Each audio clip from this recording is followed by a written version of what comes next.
अस्सलामुअलैकुम।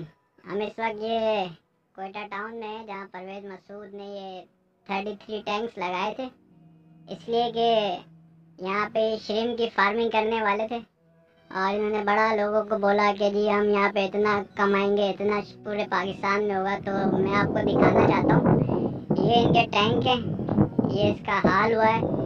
ये इन्होंने ऑटो फीडर लगाई थी जो किसी काम की नहीं है, और ये देखें ये ऑटो क्लीनर इन्होंने लगाया था जो किसी काम का नहीं है। ये टैंकों का हाल हो गया है। और ऑटो क्लीनर के अंदर जो है वो ये साहब ये लगा रहे तौलिया, ये फटा हुआ तौलिया देख रहे हैं आप, जिस तरीके से ये तौलिया लगा रहे हैं ऑटो क्लीन के नाम से, और ये सब कुछ बर्बाद कर दिया है। ये देखें लिखा हुआ है, इनका मोनो भी है और इनके नंबर भी आ रहे हैं।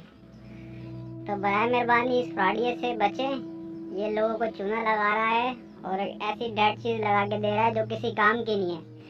इनका लाखों रुपए का नुकसान है।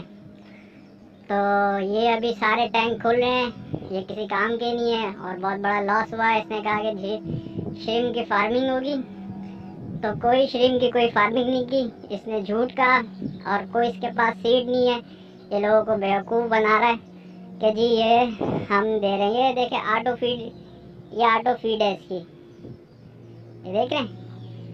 तो बस आप लोगों से दरख्वास्त है कि इस वीडियो को लोगों तक पहुंचाएं आगे, ताकि कोई भी बंदा इसके झांसे में ना आए और वो अपना नुकसान ना करवाए। शुक्रिया।